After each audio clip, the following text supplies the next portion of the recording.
Week 2 has come and gone, and there's a lot to be excited about, and there's a lot to be depressed about. So stay tuned as Austin and I recap all of Week Two's games. There was a lot of action, there was a lot of happiness, there was a lot of sadness. It was a pretty action-filled week. This is KNA Football.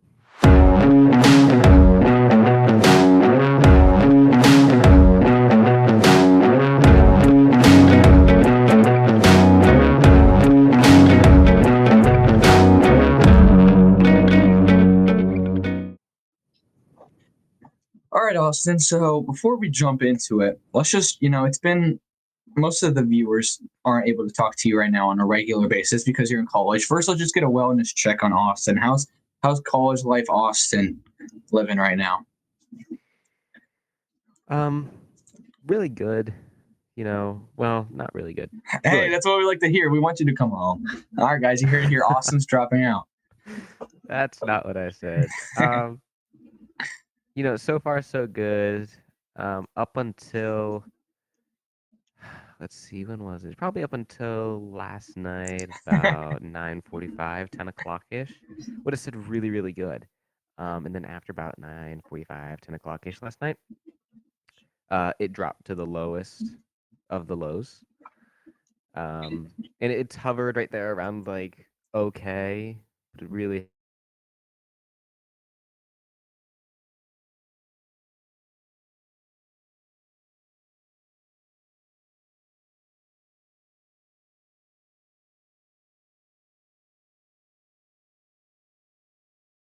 set. Before he starts crying. Yeah, exactly. So, Caden, go ahead and start us off before I leave set here. Yeah.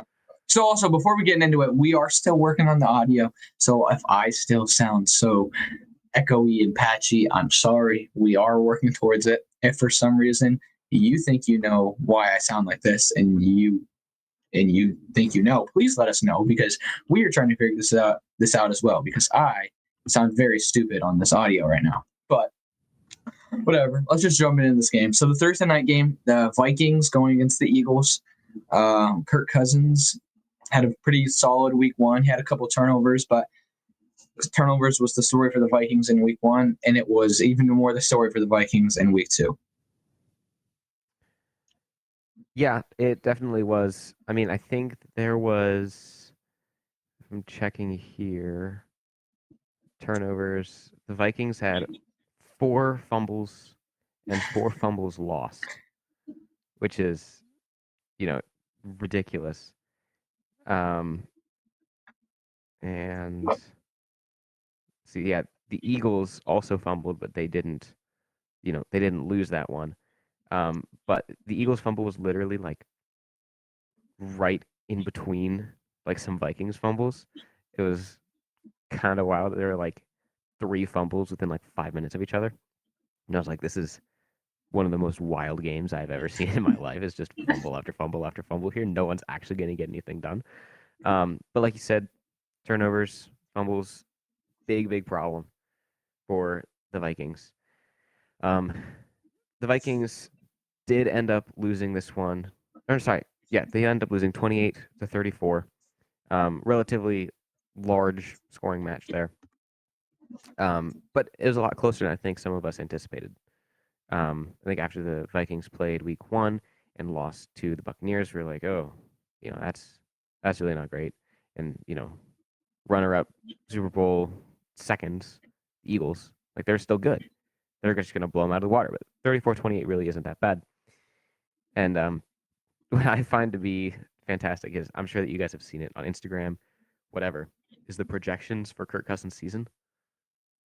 Um, right now, Kirk Cousins is second in passing yards. Justin Jefferson is first in receiving yards, and they're 0-2. So Kirk Cousins is projected to have, if he continues at this pace, 6,000 passing yards, 70 some touchdowns, and 0-17. Like it's ridiculous how their offense could be so good and put up these crazy, crazy numbers. I mean, Kirk Cousins threw for 4 touchdowns. Like it's incredible. He threw for every touchdown.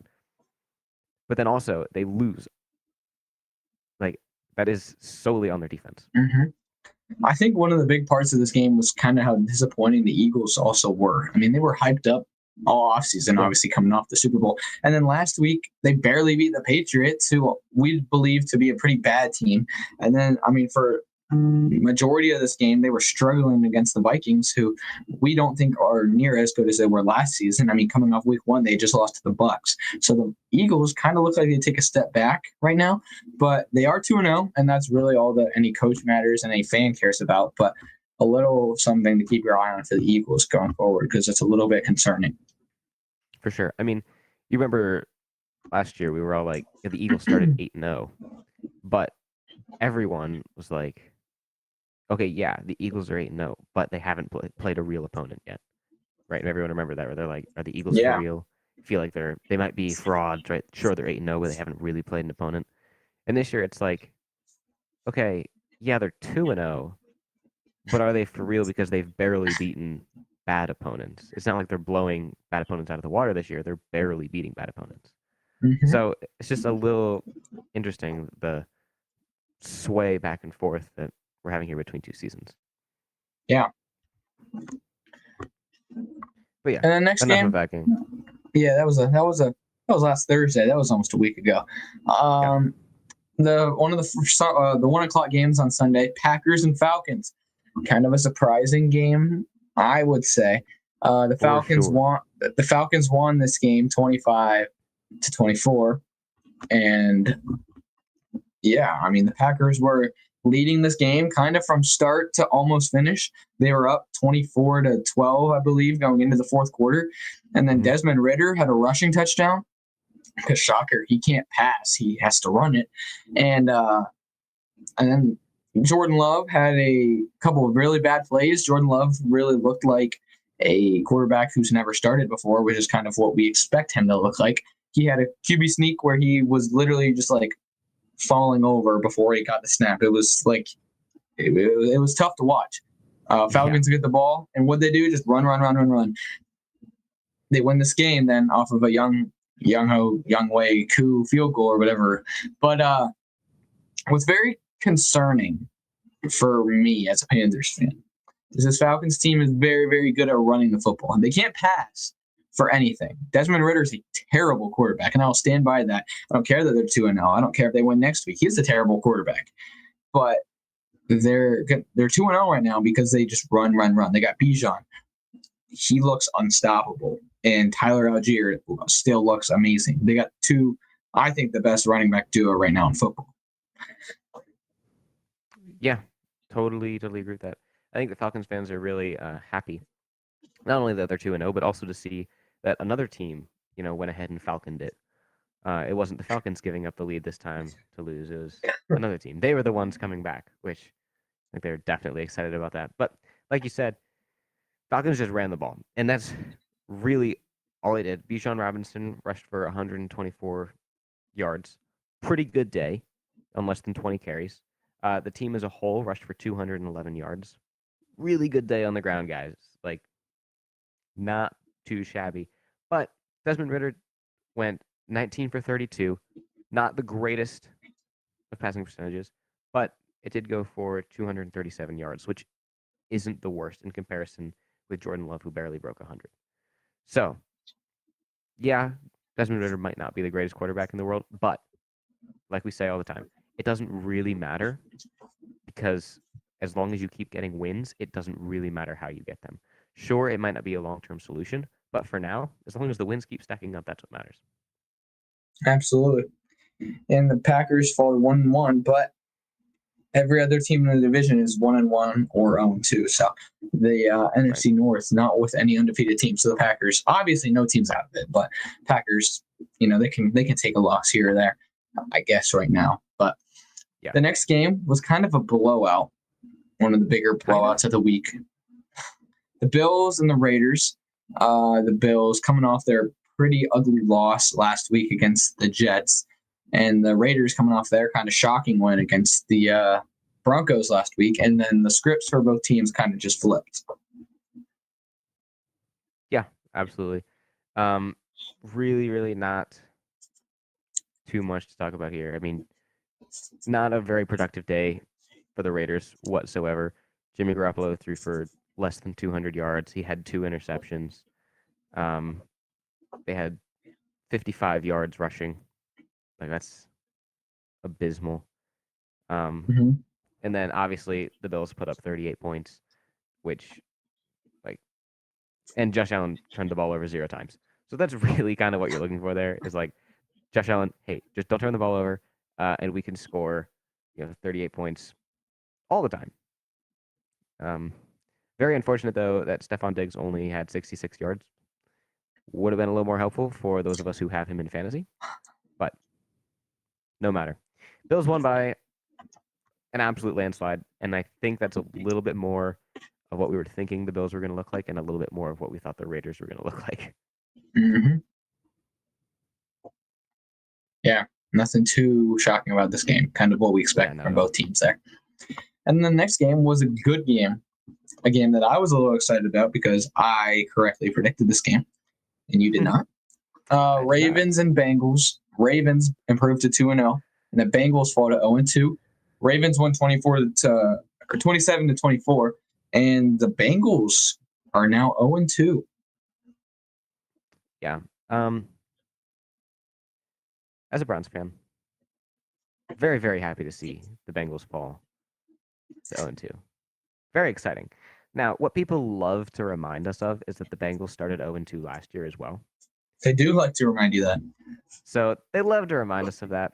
But what I love to remind them back of is this: Joe Burrow might not play this week. Think about that. They said that he's Mhm. questionable to play this week because of his calf. So, first off, that tells me a couple of things. The first thing being that Joe Burrow's calf has been bothering him a lot more than we thought. Yeah. We were like, okay, he's playing really, really bad. He got this big contract, and now here he is, barely putting up any yards. And it turns out that it's very could well be because of his calf. He might not play this week, which would, really, really hurt their chances of winning a game in the first 3 weeks. But like I said, very excited to see that they lost.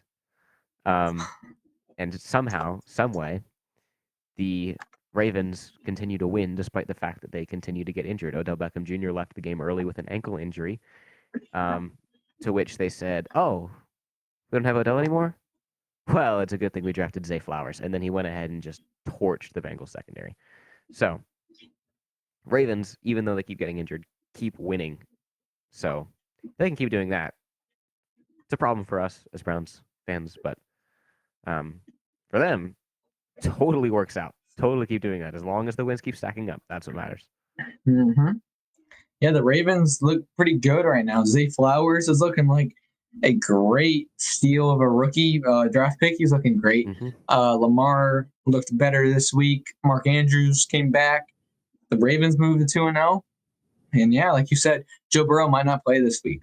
That is big news. I mean, if they drop to 0-3, that's pretty tough to Yeah, come back from. that's a tough thing to come back from. Like, you have to win 3 games just to be at 500. Mm-hmm. Totally down for that. Just saying. And you haven't even played your tough opponents yet. I mean, think about it. They finished first in their division last year, which means they have a first place schedule, which means they play the Chiefs, they play the Bills, they play the Browns twice, the Ravens twice, and the Steelers Right, twice. like They play the Niners later this they'll year. play They all play the these teams that Seahawks. won their Yeah, divisions. Yeah. they play really good teams. So they can't be affording to lose these games to mediocre teams. Like they play the Rams next Monday night. If they lose a game to the Rams and drop to 0-3 with all these tough games coming up, Bengals season could be getting bleak. I mean, it's very early in the season, so we are completely overreacting at this point, saying that they're going to be terrible. But it is something to keep your eye on. And you know who's looking very, very smart for saying Bengals missed the playoffs? Hey, you know Hey, what? hey, I'm You looking did say pretty that. smart. I'm looking like You a did say that. genius for saying that. I know, And like all of it's a sudden the game ended, and I was like, okay, I'm not going to overreact because, like you said, Bengals were 0-2 last year, but we'll get to it. But the Cowboys look really good. who I have winning the Super Bowl, and the Bengals look really bad, who I have missing the playoffs. So your boy looks like a absolute genius. So Yeah. Um, and it's looking like I was like I said, not going to overreact, right? They went 0-2 last year. A lot can happen. There's, you know, however many more games we have, 15 more games. yeah. But it looks like I may have been a year early on the Bengals were a 1-year wonder type thing. I said it last year. I wasn't Mm-hmm. right. Looks like So maybe they I were was a year early. So they were a 2 year wonder. 2-year wonders. Okay. Now they're done. Back to being the Bengals. Yeah, But but enough of this game. don't take any of this and screen record and keep receipts because there's a very good chance the Bengals just turn it around like that and end up being the dominant team that we all know them as. So Yeah, we're I just hope being not, like but it very everybody could else happen. and overreacting. So there's Yeah, overreacting too is early still kind to of the tell. point of this. Yeah. Obviously. All right. And the next game, another shootout. There's a lot of points this week, unlike last week. The Yeah. Seahawks and the Lions. Seahawks coming off their stinker against the Rams last week, and the Lions coming off their big win against the Chiefs on Thursday Night Football. And the Seahawks kind of surprised us and won this game 37-31 in a pretty intense shootout. Came back and won. Yeah. They obviously came back and won. Good on them. They kind of needed that. It would have been really, really tough to go 0-2 in their division and think they can, compete with San Francisco. Like that's just probably not going to happen if you lose 2 games. Like, see ya. And obviously the Rams beat them the week before, so really, really needed to win. They ended up getting it against the Lions. We got probably one of the greatest lines out of football when Geno Smith threw the ball. Wasn't particularly close to a receiver. They called it intentional grounding. Geno Smith was arguing with the referee while he was announcing what the call was, and the referee pushes him out of the way and says, "I'm talking to America here." Probably one of the greatest lines. But Caden, what do you think about the commentator's curse? You think it's real? I think to some extent it's a little bit real. I think that when it comes to kickers, it's very real.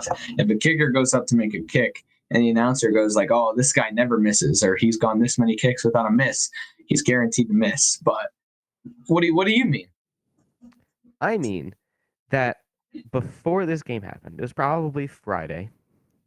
I think it was CBS released a little statistic, and Jared Goff had gone like Oh, 3 seasons yeah. without an interception, and he had like the third longest streak in NFL history of games without an interception. And as soon as I saw that, I was like, "Dang, that's really tough," because he's totally going to throw an interception this week. And He then needed 44. He needed 44 passes to break the record. Yeah, and sure enough, went ahead and threw an interception. So, announcers, commentators, CBS Sports, please stop putting out analytics. Please stop citing stats. We all know that as soon as you say them, someone is going to then, immediately break whatever record they were going for. Stop doing that. Be better. Yeah. You have anything else to say about this game? Not really. I mean, it was a high scoring game. We were both kind of surprised the Lions lost. Amon-Ra St. Brown, he got injured in this game and it looks like turf toe. So we'll see if he plays next week in the game or if he's just going to play a little dinged up, but something to keep your eye on. But David Montgomery, this was interesting. David Montgomery did get hurt in this game, and every single Jahmyr Gibbs fantasy owner around the world was like, oh boy, this is our time. And what did they do? They kept Jahmyr Gibbs in the exact same role that he was in, and they just brought in another dude to do the David Montgomery role. So it's not like they promoted Jahmyr Gibbs up. They kept Jahmyr Gibbs where he was, which was the bench. And David Montgomery is like third stringer now into the game. And now that dude is quote unquote the starter. So Lions aren't making much sense in terms of their running back situation. But Yeah, I don't know what that's about. I have Jameer Gibbs in not one but two leagues, and I am just increasingly more disappointed when he does not meet the projected points every single week. And I'm like, It's only guys, been two. It's only been two. I know it's only been two, but they said that they're going to use him in ways that no one could ever imagine. And well, yeah, because we didn't imagine he'd be playing on the bench. Like that generally means like you're going to put him out at wide receiver. Maybe you're going to use him like in these really creative ways. He's going to be the guy under center in the wildcat formations. But no, no, he's a bench warmer. It's fine. Waiting for week 3, guys. Week 3 jump. That's what we're waiting for. Yep. All right. Well, this next game, I don't really want to even talk about it because it kind of hurts. But the Chargers and Titans went to overtime. Titans won in overtime by 3. So, yeah. Look, Justin Herbert played good. He did all you want from him. I mean, he played great. Keenan Allen played great. His weapons did good. No Eckler in this game, but Right. the Chargers defense, man, and the Chargers coaches. Harold, I know you're listening to this, and I know that you just are going to get frustrated and say that I just make excuses for Herbert, and yeah, he still can't produce. But like, dude, you can't. Let me pull up his stat real quick. Let me just look and read off some of the numbers. Here we go. Herbert threw for 305 yards, 2 touchdowns, 0 interceptions, 104 QBR. That's very good.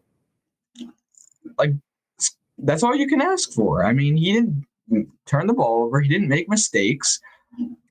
His defense gave up 246 yards and a touchdown to Ryan Tannehill. Ryan Tannehill, no interceptions. I mean, that's their coach and that's their defense. I don't blame Herbert, and I feel bad for Herbert. I feel like he's going down the career path of like Philip Rivers, someone who has all the stats and all the not accolades, all the stats and all the numbers, but he can't get the wins and he can't get the awards and the accolades because he's just on a sorry organization that can't help him win. Yeah. Kind of with you on this one. That's right. Yeah.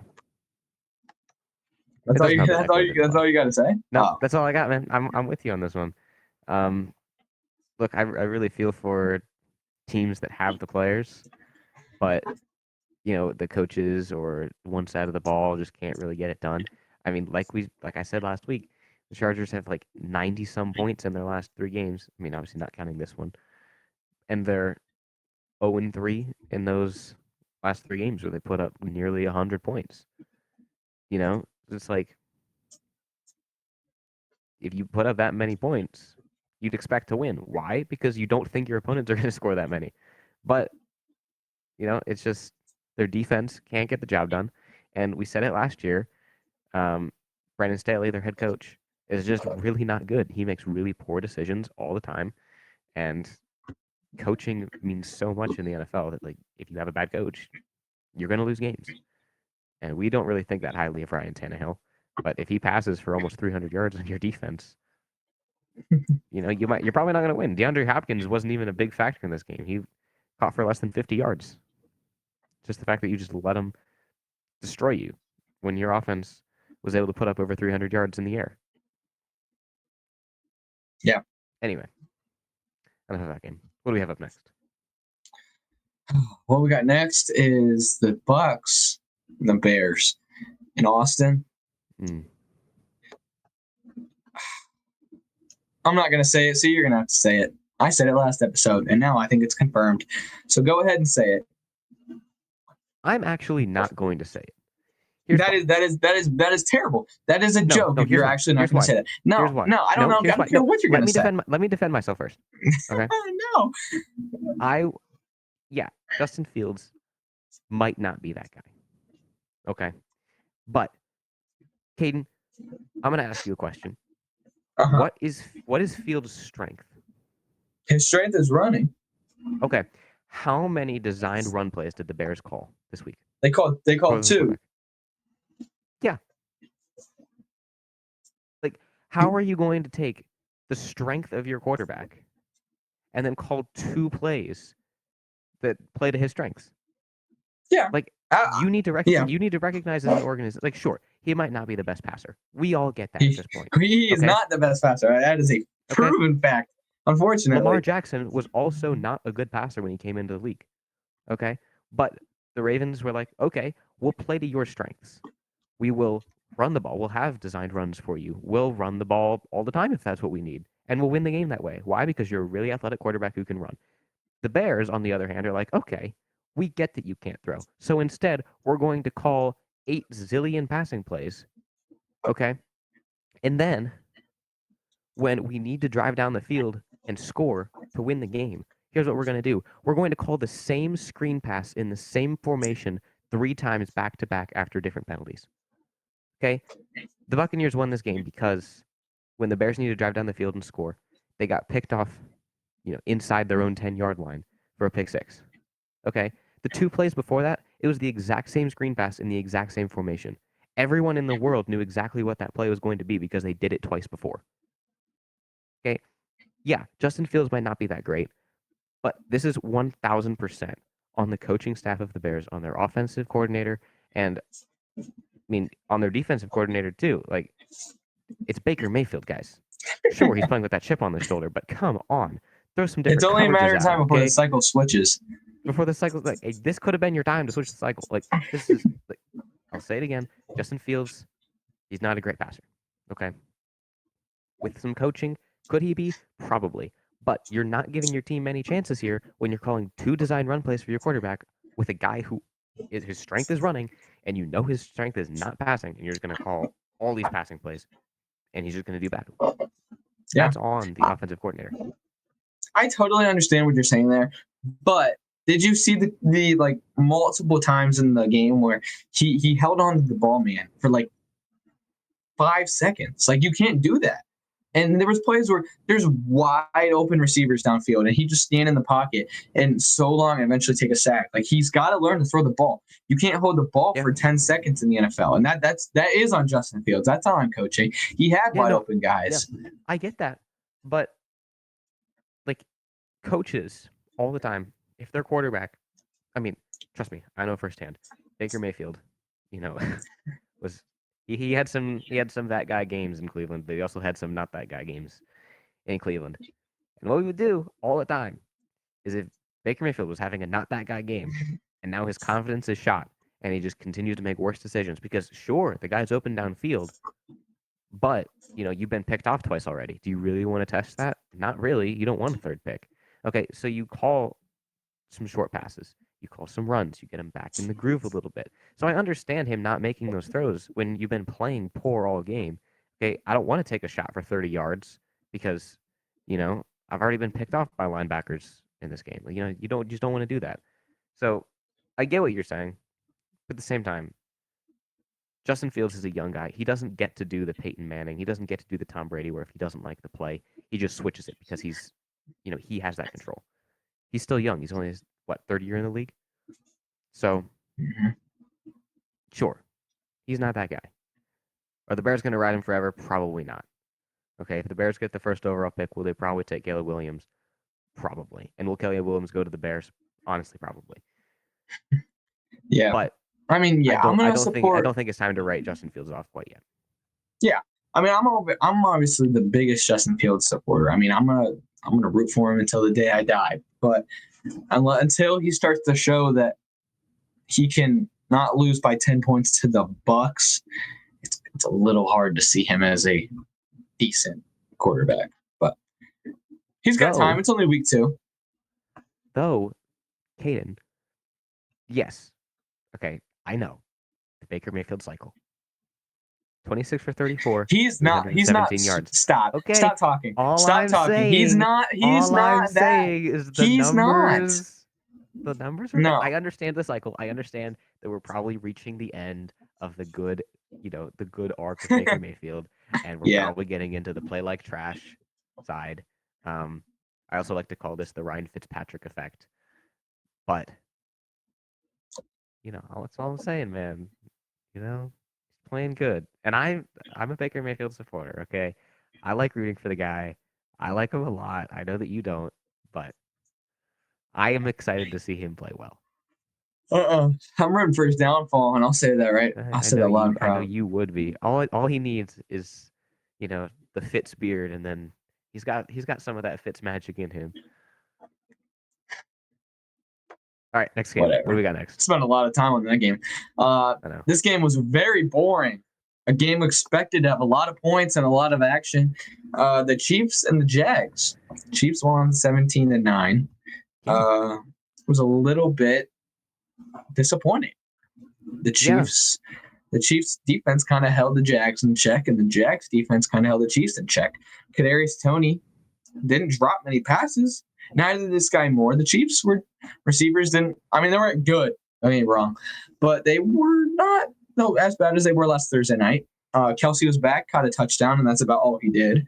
But honestly, the Jags were about 5 inches away from dominating the Chiefs in this game because they had like 4 touchdowns that were like toe tappers that were just out of bounds. So if literally there's 2 of those would have been in bounds, they win this game. And I mean, I'm not happy if I'm a Chiefs fan walking away from this game at all.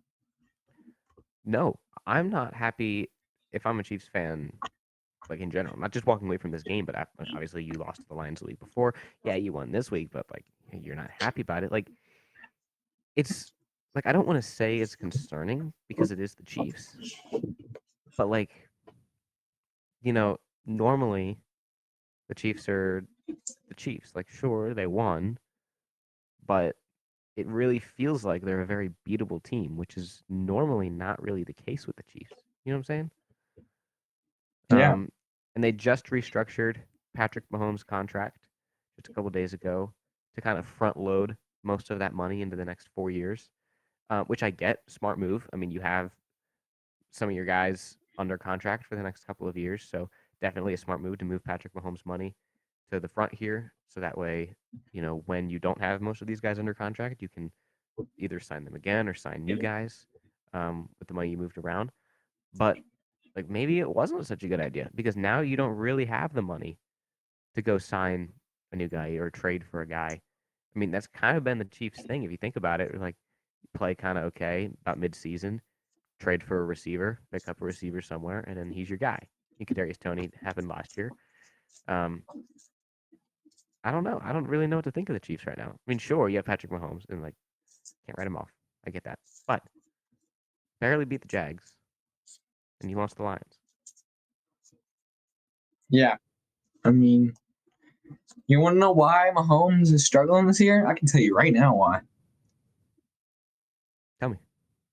It's because I drafted him in one of my fantasy leagues, and I can't have anything. I can't have anything good. So any player that I get, it doesn't matter how great of a player you are. It doesn't matter if you're Mahomes. If I have you on my team, you're going to start to struggle. And so I'm sorry, Chiefs fans, but I am the reason that the Chiefs are struggling because I drafted Mahomes. So and Here I if am you want, thinking you're gonna say it's because Eric Bieniemy, hey, went to that the as football well. team, and that's why. But you're out here saying this because your fantasy team, and I'm totally on board with that. I mean, Jamar Chase has struggled the last couple of weeks. Want to know why? 'Cause he's on one of my fantasy teams. That's why. Here he is, absolutely cooking for the last couple of years he's been in the league, but I can't have nice things. No, none of that. Yeah, that's how it goes. I mean, but you're That's how it right goes. too with the Eric Bieniemy stuff. But we'll get to that when we get to Washington's game. Next game up on the list is Colts and Texans. So if you watched last week's recap episode, I think Austin was disconnected from the video when I talked about this last time. But I was talking, so I went ahead and talked about Anthony Richardson, how everyone was saying he had the greatest week 1 performance ever from a rookie QB. And I said everyone needs to calm down. All he can do is run. His touchdown pass was a screen pass that went for 30 yards. I mean, he's a great runner. We know that. We knew that coming into the draft, but he can't pass, and he hasn't shown anything that can say that he can pass. And Austin finally got reconnected back in, and he didn't even hear what I said. Like he had no telling what I was saying. And then he gets back on, and he's like, "Oh, okay, let me talk about this game." And he talked about the exact same thing that I did. So, I mean, we both believe Richardson can run. We knew that going into the draft. People are like, yes, this guy's one of the best runners we've ever seen, but can he pass? That's the question.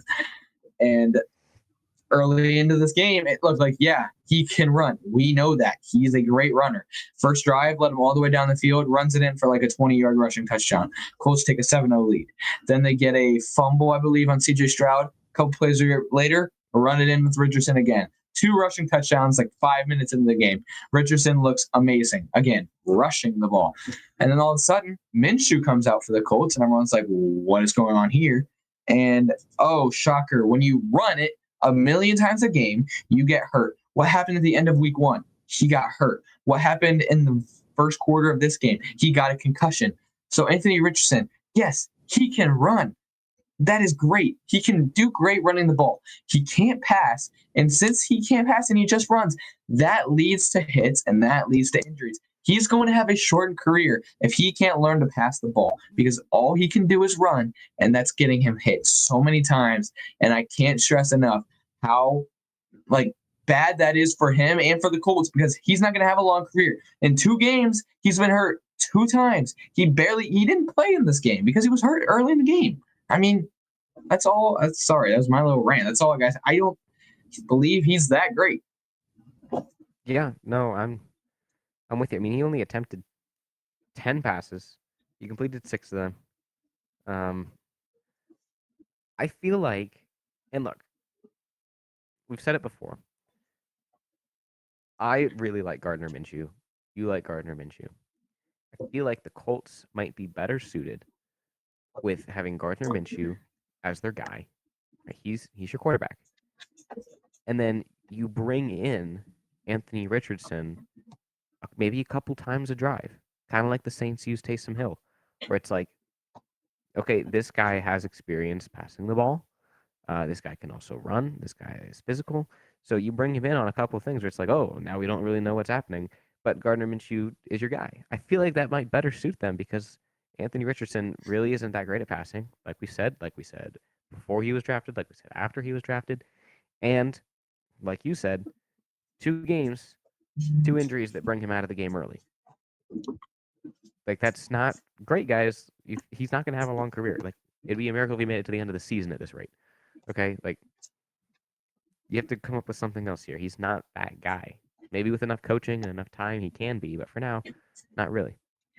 But they did get the win. That's what matters. Let's talk about CJ Stroud for a second.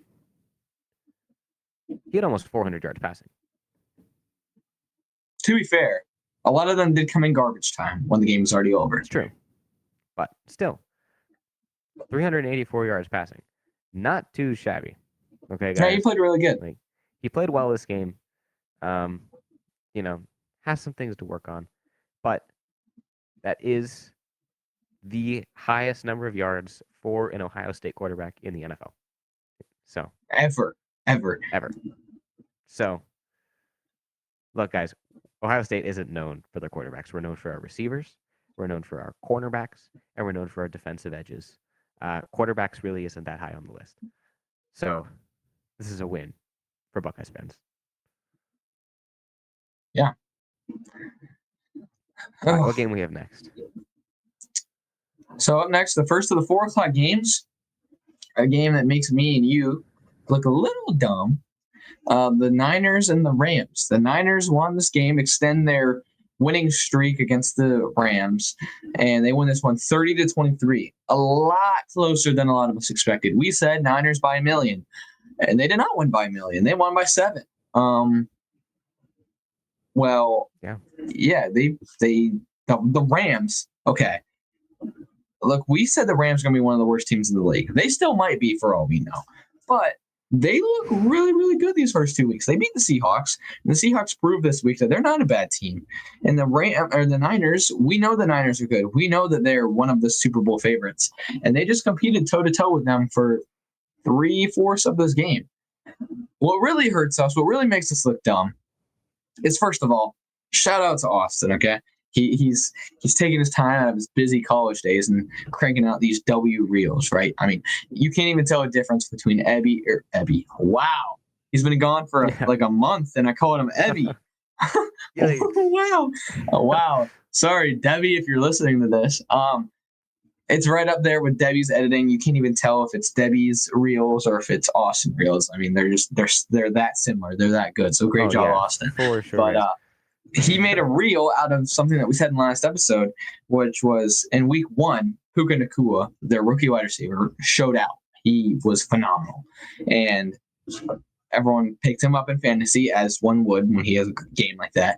And everyone was like, okay, this guy's going to be a stud. And so we came out and said, okay, he's playing the Niners. He's going to have a great season, but don't start him this week. Whatever you do, don't start him this week. You're going to be disappointed. You're going to lose your week. Well, if you didn't listen to us, you probably won this week because Puka Nakua went off. Once again, he did even better than he did week 1. He broke the record for most receptions by a rookie in their first 2 games. I think most targets as well. I mean, and it is against the Niners. That's what I can't get over. He didn't do this against the Cardinals. He didn't do this against the Texans or the Bears. He played the 49ers, and he just had one of the greatest rookie performances in his second game. This dude is the real deal. Don't speak too early. Okay. This dude is legit. Been I don't 2 care. games. I'm Like speaking early. I I'm saying get it. that He is he is so very good. He's very good. But look, guys, we know how it works. Okay. In week 1, no one had him on their team. Week 2, people were like, this guy might be legit, but I'm not going to start him because it's the 49ers defense. He is a rookie. As soon as step 3 comes, as soon as week 3, and you all say, okay, he had a great week 1, he had a great week 2. Let's all start him in fantasy week 3. He's going to score -5 points. Okay, we all know how it works. Okay, that's just how fantasy goes. I don't make the rules, just telling you how it is. But you are right. He did go absolutely crazy this week.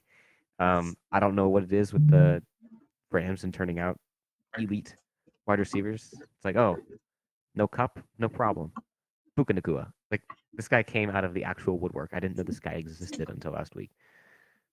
His mom was the only one who knew he was in the NFL. Now here he is in every single fantasy league he's been picked up, and he's about to start for anyone who has him in any league. So really kind of awesome. But no matter.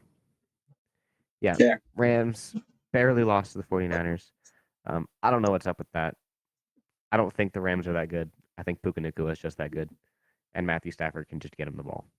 I think we found out what Matthew Stafford was doing, staying unretired. He's just padding his stats a little bit, getting a couple more 1,000 passing yards before he retires. Yep. Agree with that. All right. Next game. Another very entertaining game. The Giants and the Cardinals. Obviously, we know what happened with the Giants last week. They lost 40-0. And the Cardinals are the Cardinals, who we all know will go 0-17. But start this game out. Cardinals go down and score. They get a stop. They score. They get a stop and they score. The score going into half is 20-0. In the first 6 quarters of the season, the Giants are getting outscored 60-0. 60-0. That is so bad. That has got to be the worst point differential start of season ever. Like there's no way anything comes close to that. 60-0. A team that was very hyped up, a team that went to the playoffs last year, a team that won a playoff game last year, losing to the Cardinals and have not scored all season yet. This is very, very sad. And now I would love to have been a fly on the wall in the Giants locker room because they come out in the second half, score in the opening drive, get a stop. Cardinals score. So it's 28-7. Score, stop, score, stop, score, stop. They tied the game, end up getting the ball back, end up going down and kicking a game-winning field goal. Giants came back and won this one 31-28. 31 second half points for the Giants. Granted, they were playing the Cardinals. But I don't know how you wake up after that bad of a 6 quarters start and then all of a sudden just boom. Oh, yeah, we're great again. Very, very concerned. Yeah. If I'm a Giants fan, I am not even close to happy because that is disappointing. But yeah, I mean, it's disappointing. I didn't have words in this game.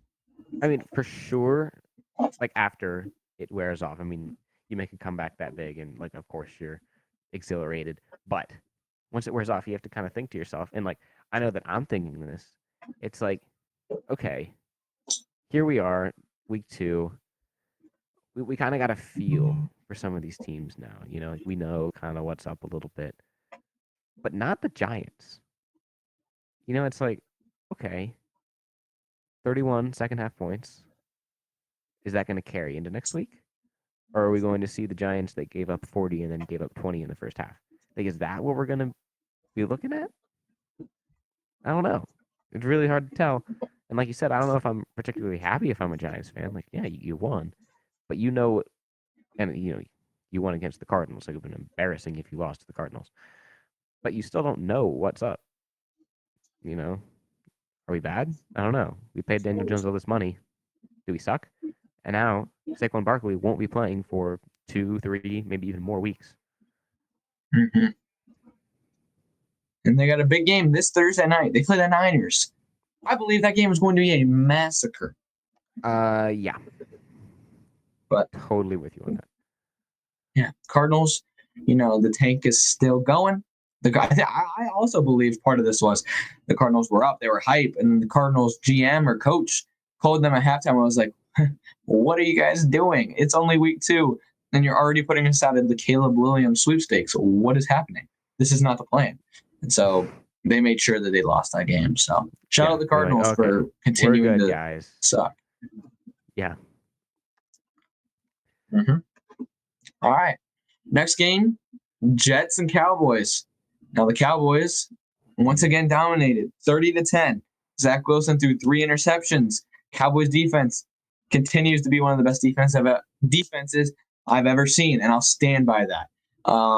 They gave up one big play, which was broken. Like Garrett Wilson, this was a stud and broke away for like a 68-yard touchdown. Aside from that, completely locks all game. Cowboys offense doesn't even have to do much. Micah Parsons is the greatest player I've ever seen. They got so many picks. They got so many sacks. Michael Parsons literally just ripped it out of Dalvin Cook on one random run. I mean, they're phenomenal, and they're the and I picked them to go to the Super Bowl. It's only week 2, but I look pretty smart. Look, Caden, if Micah Parsons continues to play this way, it would be an absolute atrocity if he does not win MVP. Mm-hmm. I'm not talking defensive player of the year. He's already a lock, obviously. But yeah, the MVP conversation for sure. I mean, MVP stands for most valuable player. He is by far the most valuable player on that team. He's setting his team up at the 10-yard line most drives. Yeah. The offense doesn't have to do anything. He may be the best player in the NFL right now. I will stand by that. The Cowboys defense is 3rd in fantasy scoring. The Cowboys defense, okay? For those of you who don't know fantasy, you're happy if your defense is able to put up like 7 points. If I have a defensive fantasy and they put up 7 points, I'm pretty happy with that performance. Like, that's pretty solid for a defense. They're out here 3rd in fantasy scoring, not for defenses, for all of fantasy. Is ridiculous. Their defense is, I don't know how else to describe it. Like, they're just insane, dude. I'm high on the Niners defense. I'm high on the Jets defense, though they didn't really do themselves any favors in this game. The Cowboys defense is absolutely legit. Mm-hmm. I'm not gonna lie, dude. They're really fun to watch. It is. Yeah, like I love nothing more than rooting on Dak Prescott. It's one of my favorite pastimes. But nothing like everyone loves offense, and it might be a little weird for me to say this, but I'm personally a really big fan of a really good defense. Like this year with like the Browns, and there were a couple years before, and like when I watch Ohio State play, like if we have a good defense, I am more excited to watch the defense than I am the offense. Is that weird? I mean, kind of, because of the offense. No, but I totally understand what you're saying. This Cowboys defense is so fun to watch. They're way more fun than the offense. I totally understand that. Yeah, I mean, it's just exciting. Like, I don't know. Just to be like, every play, like you could have a sack, you could have an interception, You could have you a could just have a touchdown. big play. You could have a touchdown. Like every single play, it's like it's just exciting. You don't know what's gonna happen. With an offense, it's like, okay, we expect to gain yards. With the defense, it's like, okay, we could give up yards. We could, gain yards as a defense. We could score. Like it's just exciting. You don't know what's gonna happen. I think it's awesome. Yeah, But they're a anyway, really fun enough team to watch. fangirling over Micah Parsons. Yeah, so we just jump into the next game. Washington and Denver. Now Denver jumped Hooey. out. Denver jumped out to an early lead in this one, 21-3. Everyone's like, wow, okay, Sean Payton's here. The Broncos are good. And then Washington just came storming back. Eric Bieniemy coming over as offensive coordinator from the Chiefs, making a lateral move to offensive coordinator here in Washington. And he clearly has put his imprint on this team. Sam Howell, who me and you trashed for almost losing to the Cardinals, puts up 35 points on this really good Broncos defense. They came roaring back, took the lead. They played really good. I mean, Brian Robinson, dude, what a game. I think he had 3 touchdowns, maybe. I think he had 3 touchdowns. 2 touchdowns? Yeah. I mean, he had a great game. So it comes down to the end. Broncos got the ball down by 8. They're at the 50-yard line, and there's 3 seconds left. So everybody knows what's going to happen. Everyone's just tuning into this game just to maybe, because once every 5 years, someone will convert a Hail Mary, and it's the coolest thing ever. Aaron Rodgers normally. Right. Okay. So if it's Aaron Rodgers, you're watching because you know it's going to happen. If it's anyone else, you're watching because maybe it's going to be the one in every 5 years chance it happens. So they're at the 50. They're down by 8. So Russell Wilson, he runs over, he chucks it deep. It lands at about the 3-yard line, and it's tipped up in the air, tipped up again, and caught for a touchdown. Dude, I don't even know how to react to that. First of all. Yeah, I mean, it's kind of like, most Hail Marys that you see that are converted is one guy goes up and has this heroic catch against 4 defenders, or everyone's in the back of the end zone, and then someone comes in from off the screen that you can't see, and he just jumps in front of everyone and catches it. And those are the ways that Hail Marys are converted. And everyone always thinks to themselves when they see a Hail Mary, because more often than not, the ball gets tipped somewhere and it lands. And everyone's like, what if, we just had someone behind the pile? I feel like we could just convert these. And sure enough, someone was behind the pile, and it got tipped enough times that it got to him, and they scored the touchdown. So now, everyone's going crazy. Broncos get this touchdown. There's life. They have hope of tying this game. It's 33-35. Obviously, they need a 2-point conversion. A field goal won't do it. So they go for the 2-point conversion. Pretty blatant pass interference. Not going to lie. Really blatant pass interference. And then they missed the 2-point conversion because of it. No flags. Game over. Yeah. Definitely super, super disappointing. If I were a Broncos fan. I mean, I would be killed. If given the choice of converting the Hail Mary and then missing the 2-point conversion in that way, or not converting the Hail Mary, I might choose just not convert the Hail Mary. 100%.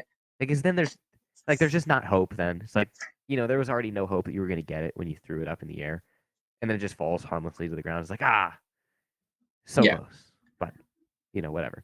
Instead of converting it, you're like, oh my gosh, we're going to do this, and then have the pass interference so blatant, and the referees just don't call it. Oh, that's terrible. Super I was watching a Broncos fan. He was going live at the very end of this game, so I had him also on my phone listening to his live reaction. So when they caught the Hail Mary, he literally just ran around the room, which was pretty funny, which I can't blame him. I'd probably do the same. And then they go for 2 and they don't get it, and he's just falls to the ground. He starts screaming. He's like, that's worse. I mean, and it's true. I mean, I would rather just have the thing hit the ground, because you already know you're out. You're just starting to accept, okay, we've lost.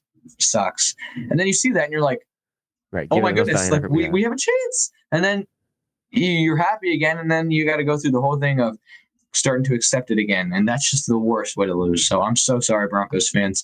But it was a good game. Yeah, it was entertaining for the rest of us. Yeah. All right. And then the Sunday night football game, the Dolphins and the Patriots. Kind of a boring game. Patriots are now 0-2. Me and you are like one of the only people who think the Patriots aren't going to be good. I don't know why everyone thinks they're going to be so good, but Dolphins won this one. Kind of a game that we didn't really, wasn't too much from. Waddle got concussed in this game. Yeah, I don't know what you want to say about it. Yeah, not too much to say. I mean, this game really wasn't all that entertaining. The Dolphins only won by what, 7 or 8 points. So it really wasn't like the Dolphins just like blew them out of the water. I mean, obviously, when you're facing Bill Belichick, like you're going to struggle offensively. That's just, he's a defensive guy. He schemes really, really well for every opponent that he has. So, be prepared to really work for every point that you want to get. But the Patriots offense just is not good. And so, sure, now maybe you have an actual offensive guy instead of who was their offensive coordinator last year? Goodness. He was a defensive Patricia. coordinator. Yeah, Matt Patricia. He was a defensive coordinator his whole career, and he's calling offensive plays. Like, it's just really, really weird. And so, you expected their offense to be bad. This year, they're also not good. Kind of a boring game. Not really worthy of Sunday night, if you ask me, but I get it. It's a divisional game. Dolphins improved to 2-0 and are on top of the division. So, good for them. As long as Tua can stay healthy and Jalen Waddle can not be concussed, I feel like they'll probably have a really, really productive season. And Patriots fall to 0-2, which is a surprise to everyone but Caden and I. Yep, we look pretty smart, dude. Just saying. And at least one. The rest of them were kind of struggling. But for that one, we will hold on tight to that one. Mm-hmm. All right. Moving to all right. So for these next two games, this has already been a pretty long episode, and we don't want to make it 2 hours long.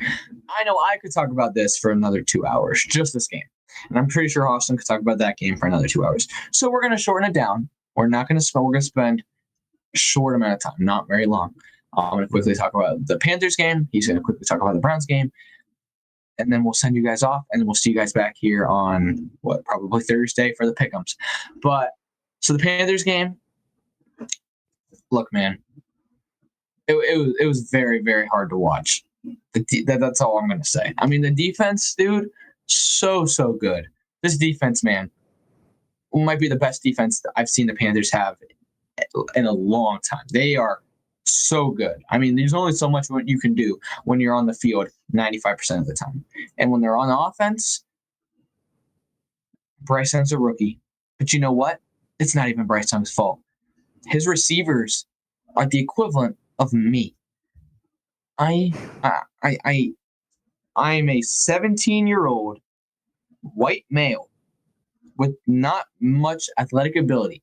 I am not some 6'5", fast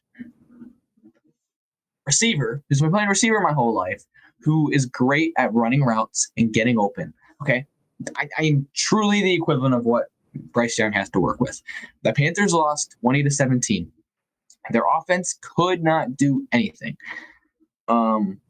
Seriously, at the end of the game, one of the announcers finally said, he's like, okay, you can't even put this on Bryce Young. He said, how many times this game can you say that Bryce Young has had a receiver with any separation? And he said, 0. You can't say he did, because Bryce Young has either had to throw it away or take a sack or try to lead somebody to get open, because his guys do not get separation. And especially as a rookie QB, you can't win with that. You can't win with that as a veteran QB, let alone as a rookie. The fact that he scored 17 against a defense like the Saints is fine. I mean, obviously you'd like to see more. He didn't look very good, not going to lie. But this is not on Bryce at all. The O-line wasn't good at all. The receivers, don't get me started on them, but it sucked to see. Towards the end of this game, we scored a touchdown and got the 2-point conversion. You know what happened on that play?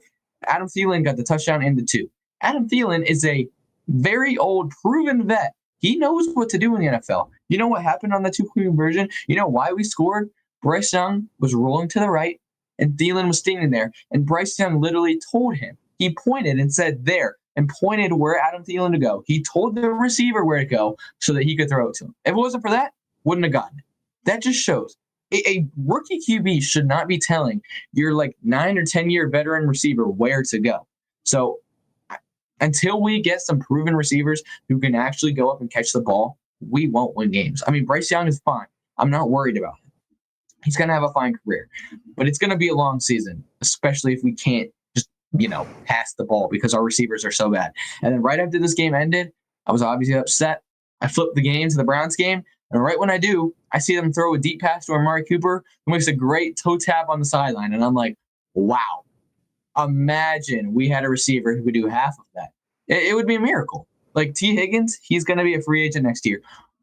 Don't even let him hit free agency. Trade for him right now. We need a receiver. Like we're probably not going to go far this year. It doesn't matter if we get T. Higgins or not for this season. I'm just talking lock him up so that he can't go to another team. We need a proven receiver or this team will go nowhere. It's going to be terrible for Bryce Young. He's going to have no development. I mean, that's just whatever. The defense is great. And Bryce Young's great. But, oh, wait, hold on. I'm going to read one more thing before you can ramble about the Browns. I have a stat. Had to go grab my phone. Okay.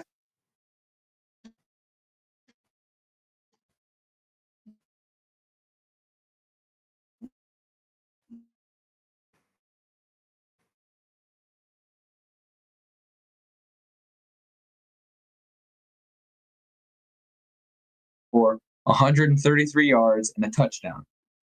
That split is very, very good. So you fix the O-line, which we have two of our starters out. I mean, Bryce played a very good game. So, yeah, it was still very frustrating to watch. So,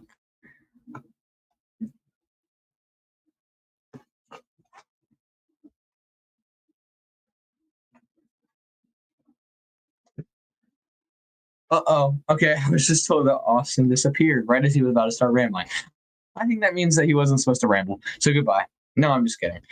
I'm sure Austin kind of wants to get his little spiel, so I'll wait for him to get back in here.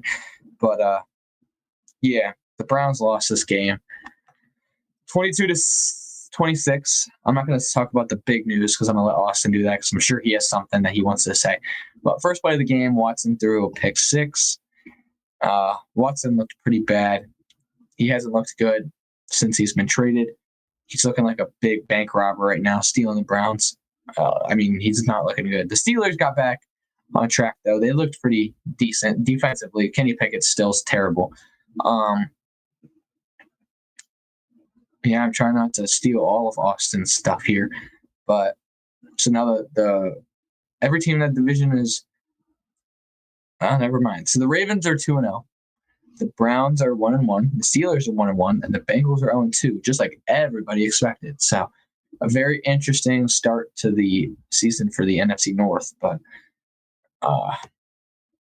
yeah. So I will say the Browns uniforms, helmets were pretty cool. I mean, I felt like it looked kind of weird on the Steelers stadium. I felt like the stadium looked kind of gross in my opinion. So watching the broadcast was a little but okay. Austin's back. Yeah. You can give your ramble. I tried not to say too much. Yeah.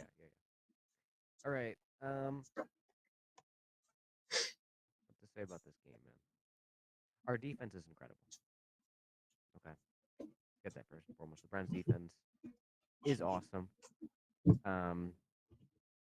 Jim Schwartz, absolute wizard.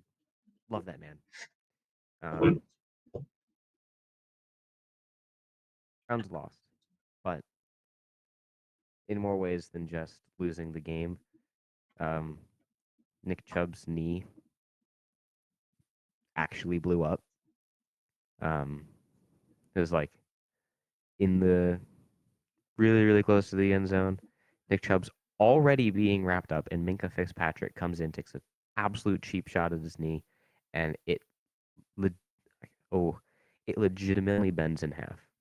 His leg literally goes backwards. It was so gruesome that they did not show the replay on TV. Yeah, you can find it online. Okay. It's one of the grossest injuries. You can find it.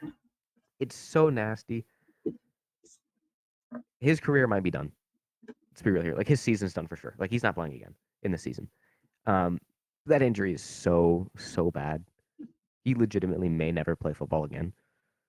The only comfort I'd have is that he did the exact same thing to this exact same knee in college, and he came back and look what he did now. But so it's comforting that he was able to come back from that, but coming back from it twice, ooh, really, really unlikely. And after he got hurt, the Browns really didn't do anything on offense. Okay, like we couldn't get going anywhere. Jerome Ford did his best, and it was a very valiant effort. He had like a 71-yard touchdown, but we just could not do anything. I mean, Jerome Ford, as good as he is, just is not Nick Chubb. And so, he got stuffed at the line every time. He didn't get those yards after contact like Chubb does.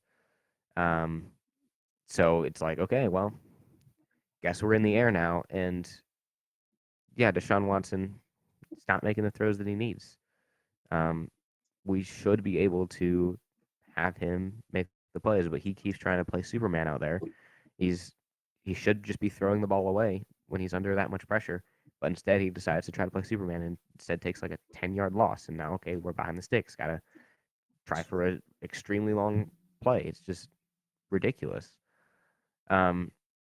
So Browns are looking into, what to do about the running back situation. As of now, Jerome Ford is running back one. They had a meeting with Kareem Hunt today on potentially bringing him back in. Now that, Chubb's done.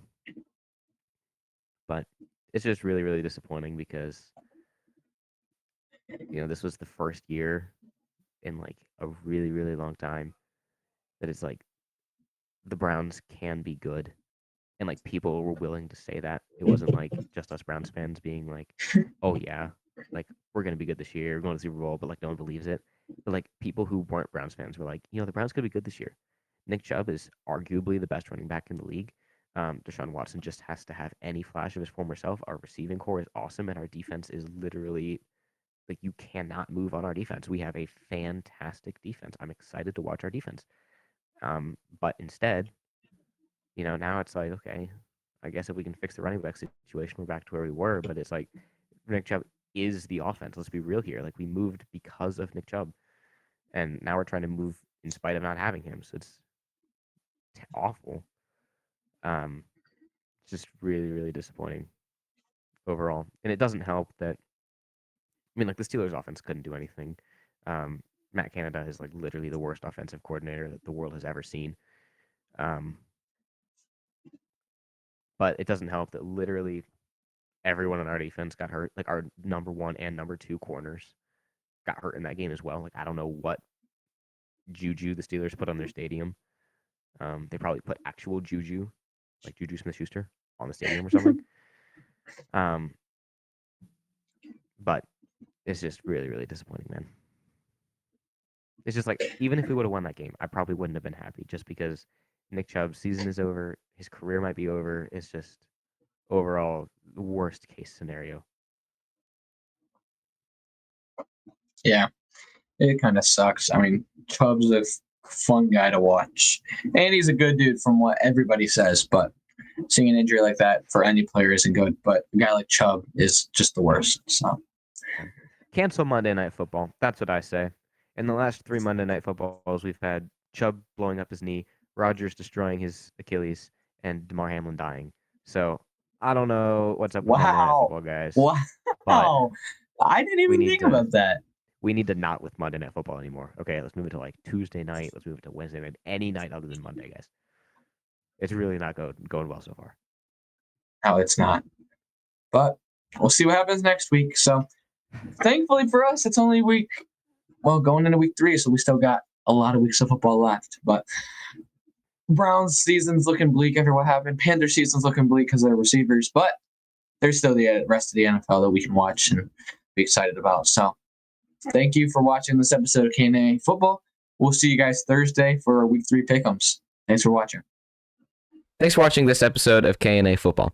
You can listen to our podcast wherever you get your podcasts, and we're also active on Instagram, TikTok, and YouTube Shorts. If you made it this far in the video, thank you. You're a real one. We'll see you next time.